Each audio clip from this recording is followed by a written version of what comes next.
Nous disons tous Amen. Est-ce qu'on peut acclamer le Seigneur? Amen. Est-ce que tu es là ce soir? Voilà. Nous sommes en train de voir donc depuis hier la nudité. Et nous avons vu que c'est la deuxième mauvaise influence dans les familles. C'est la deuxième influence, la mauvaise influence dans les familles. Et la première influence que nous avons vue, c'est le vin. Ou les boissons enivrantes ou l'état d'ivresse. Toujours avec Noé, il avait posé deux actions. La première, on dirait, plusieurs actions, on dirait. Noé avait posé plusieurs actions jusqu'à ce que la malédiction rentre dans sa famille. Précisément dans le verset 21 de Genèse chapitre 9, il est écrit: il but du vin, s'élivra et se découvrit au milieu de sa tente. Voilà donc cette série d'actions que fait Noé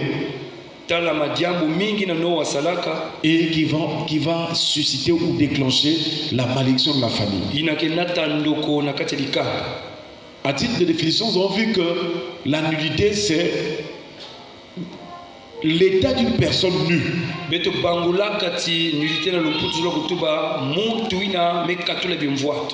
La nudité, c'est aussi ce qui n'est couvert d'aucun vêtement. Voilà pourquoi dans Job chapitre 24 verset 7, la Bible déclare: il passe la nuit dans la nudité. Il passe la nuit, il passe la nuit dans la nudité. Sans vêtements, sans couverture, contre le froid. Donc la nudité, c'est lorsqu'il n'y a pas de couverture, il n'y a pas de vêtements et le corps est à découvert.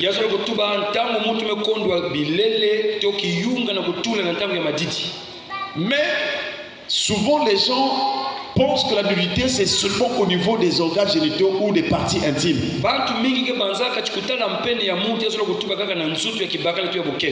Or, la nudité regarde aussi tout le corps. Par exemple, lorsqu'une personne laisse ses aisselles à découvert, c'est aussi de la nudité. Lorsqu'une personne laisse ses mollets à découvert, c'est aussi de la nudité. Lorsqu'une personne laisse son ventre ou bien son nombril dehors, c'est aussi de la nudité. Lorsqu'une personne laisse aussi son dos à découvert, c'est aussi de la nudité. Comme le diable sait que la nudité emmène à la malédiction, il en a fait tout un système, particulièrement dans la confection des habits. Et la plupart des habits, des modèles, des vêtements que les couturiers confectionnent, pour la plupart, il y a toujours un endroit où on laisse à découvert les parties intimes.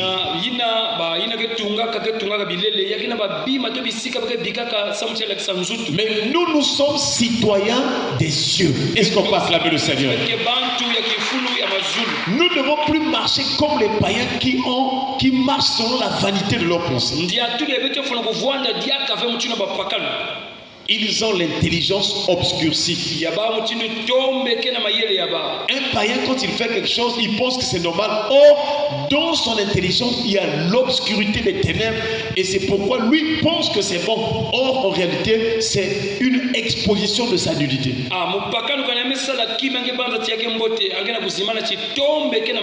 Il doit y avoir une différence entre un enfant de Dieu qui est dans le royaume et le païen qui est est dans le royaume de ce monde.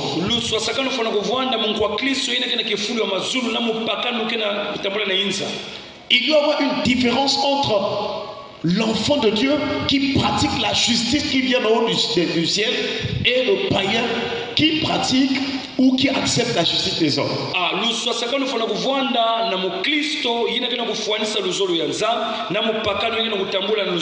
Donc si aujourd'hui l'humanité a des problèmes, les hommes, les familles souffrent des difficultés, c'est aussi parce que ceux-ci attirent la malédiction par ignorance ou par vaine pensée.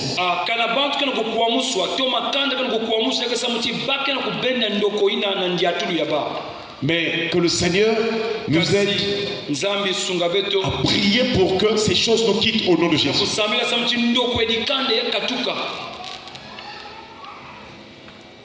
Nous sommes toujours sur les définitions de la nudité. Nous avons vu que Noé, il se découvrit dans sa tente. Se découvrir, c'est aussi laisser voir, montrer, exposer sa nudité. Mais découvrir aussi, c'est apercevoir. Arriver à connaître. C'est là où nous voyons que dans la nudité, il y a comme une action réciproque. Donc le verbe découvrir la nudité englobe ou met ensemble et la personne qui se laisse découvrir et la personne qui aperçoit. Je ne sais pas si vous me faites comprendre. Donc, et la personne qui laisse son corps, ses parties qu'on voit. Et celle aussi qui va voir. Les deux sont en train de pécher.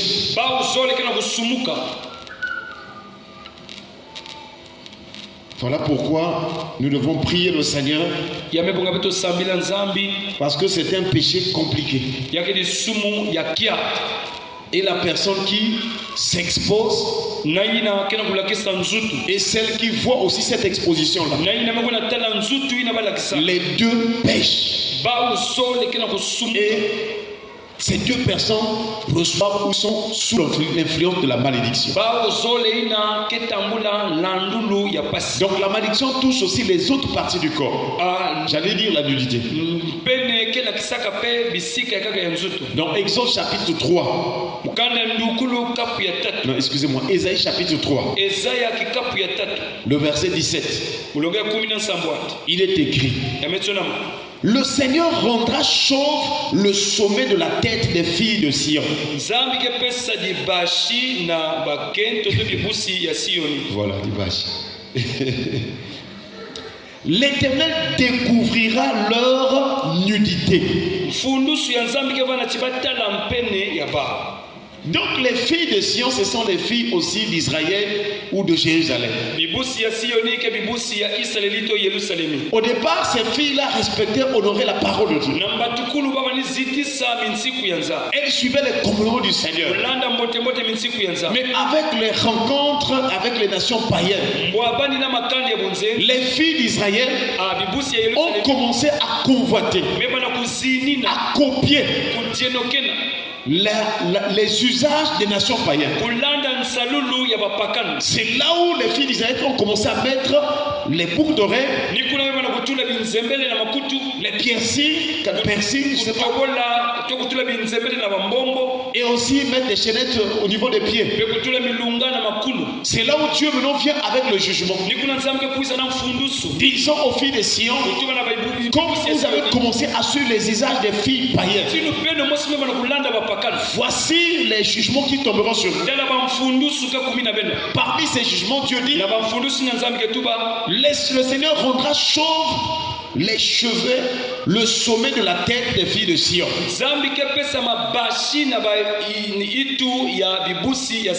Donc nous pensons que voilà pourquoi aujourd'hui il y a des femmes aussi qui perdent les cheveux. C'est un jugement de Dieu. Pour la plupart du temps, une femme qui a l'habitude de mettre des produits cosmétiques, tout, elle va perdre les cheveux. Il y aura un jugement. Si ce n'est pas par la maladie, mais c'est par un autre moyen, mais néanmoins, il y aura un jugement pour qu'elle perde les cheveux. Donc en réalité, quand Dieu a créé la femme, la chevelure c'est un voile, c'est quelque chose de beau que Dieu a placé sur la femme. Donc naturellement, une femme correcte devant Dieu doit avoir toute sa chevelure normale. C'est la volonté de Dieu. Mais lorsqu'une femme va dans le péché, la femme chrétienne, quand elle commence à copier la marche, les usages, les habitudes des filles païennes, elle va commencer à perdre les cheveux. C'est un jugement de Dieu. Le Seigneur rendra chauve le sommet de la tête des filles de Sion. L'Éternel découvrira leur nudité. Il y a des textes quand Dieu parle. Ce n'est pas que Dieu encourage, mais Dieu veut montrer le jugement qui arrivera sur ces femmes chrétiennes ou les filles de Sion qui suivent les coutumes païennes.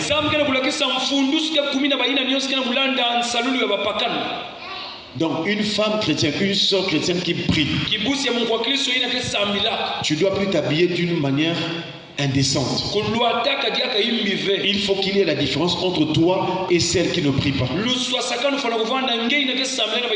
Tu dois plus mettre des habits transparents. Ou voilà, ton corps est en train d'être vu à l'intérieur. Tu dois bien te couvrir. Tu dois bien couvrir les parties de ton corps. Voilà l'habillement que Dieu recommande aux enfants de Dieu. Je ne sais pas si je me fais comprendre.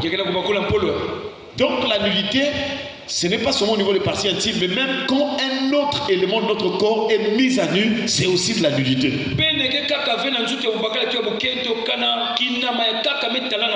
C'est pourquoi le Seigneur dit, pour montrer que la nudité peut toucher les autres parties du corps, Dieu montre dans ce texte, comme vous habillez mal, alors je rendrai même chauve le sommet de la tête des filles de Sion.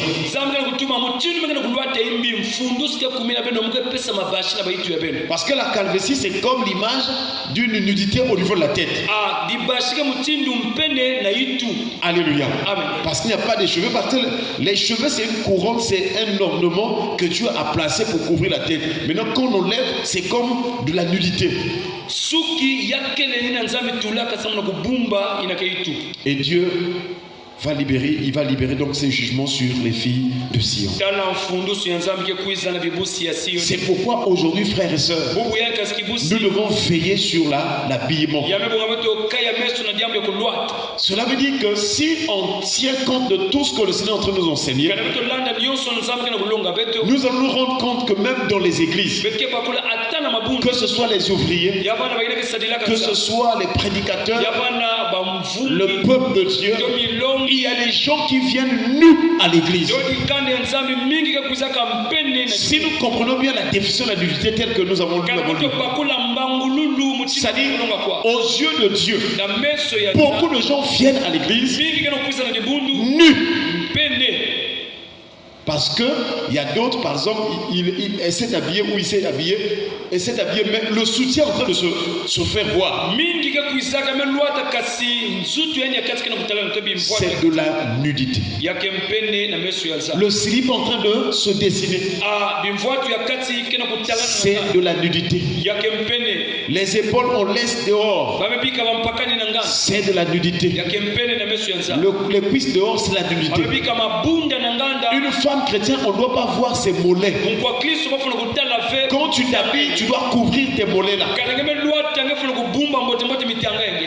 Parce que tu respectes, tu honores la personne qui t'a créé, Dieu. Est-ce qu'on peut acclamer le Seigneur? Que le Seigneur nous aide pour que nous puissions nous habiller d'une manière décente. Dans tout ce que nous allons faire, nous devons craindre Dieu. Si on n'a pas la crainte de Dieu, la fin de notre vie, ça sera l'enfer. Nous vous rappelons chaque fois qu'aujourd'hui tout le monde rit. Les gens sont de la joie sur cette terre. Mais au jour du jugement, il y aura des pleurs et des graissements de dents. Jésus revient bientôt. Prépare-toi à la rencontre. Mais pour se préparer, il faut honorer la parole. Il faut vivre la parole. Il faut faire ce que le Seigneur a commandé. Et en ce qui concerne l'habillement, Dieu dit que nous devons nous habiller d'une manière décente. Tu dois couvrir les parties de ton corps. Tu dois pas mettre des habits sexy ou serrés. Parce que c'est un péché. La nudité, c'est un péché. Quand tu laisses tes cuisses ou bien tes mollets dehors, tu pêches. Et le salaire du péché, c'est la mort. Voyez maintenant comment les gens sont en train de mourir. Voyez les banderoles des morts dans les quartiers. C'est parce que les gens ne craignent pas Dieu. Même quand on prêche la sanctification, les gens disent et aussi c'est trop. Donc, ça aussi c'est un péché. Or, la personne qui refuse ce que Dieu dit, c'est un méchant. Parce que c'est les méchants ou l'impie qui dit que non, l'Éternel le voit. Même quand il fait ce qui est mal, l'impie ou le méchant, quand il fait ce qui est mal, il dit l'Éternel ne voit pas. Mais j'aimerais nous dire ce soir que Dieu voit tout. Est-ce qu'on peut acclamer le Seigneur? Dieu voit tout. Tu dois avoir le même habillement à l'église comme à la maison, comme au travail. Parce qu'il y a des personnes aussi qui, à l'église, ils s'habillent de manière décente. Mais au travail, c'est une autre manière. En dehors aussi du travail, c'est une autre manière. Ne sois pas hypocrite. Ne sois pas une personne qui a une double identité. Alléluia. Amen. Donc, de la même manière que tu respectes Dieu quand tu viens ici à l'église, en dehors de l'église aussi, tu dois bien t'habiller pour couvrir ton corps. Que le Seigneur nous bénisse. Alléluia. Amen. Toi aussi, tu dois apporter ce message aux autres. Aujourd'hui, les gens prennent à la légère le commandement du Seigneur. Mais nous qui voyons dans la Bible comment ce que Dieu a frappé les gens, nous avons envie de pleurer. Parce que ceux qui ne veulent pas obéir à la parole de Dieu, impérativement, il y aura des jugements terribles. Quelquefois, ça sera trop tard. Vous savez, quand Dieu laisse le temps à une personne de se repentir, Dieu te laisse le temps. Il te laisse le temps. Tu penseras peut-être que Dieu ne voit pas. Oh, Dieu va toujours pardonner. Oh, il te laisse le temps pour que tu te répandes, que tu abandonnes ce péché. Alléluia. Amen. Mais si tu t'entêtes, il y aura un temps où Dieu ne va plus vraiment te pardonner. C'est comme Saoul. Il a péché, il a désobéi. Au lieu de revenir au Seigneur, il pensait que comme Dieu l'avait élevé, donc c'est la blague. Mais un temps, Dieu l'avait rejeté. Pourtant c'est Dieu qui avait dit à Samuel, choisis cet homme-là. Mais Dieu avait rejeté Samuel. Une personne qui continue volontairement à désobéir à la parole de Dieu, Dieu pourra la rejeter. Et quand Dieu rejette, même si le pasteur intercède, même si tu vas dans les séminaires de 40 jours, si Dieu a rejeté, c'est fini. Ce qui s'ensuit, c'est la mort jusqu'à la seconde mort. Voilà pourquoi il faut craindre Dieu. Est-ce qu'on peut acclamer le Seigneur? Baissons les têtes dans la prière.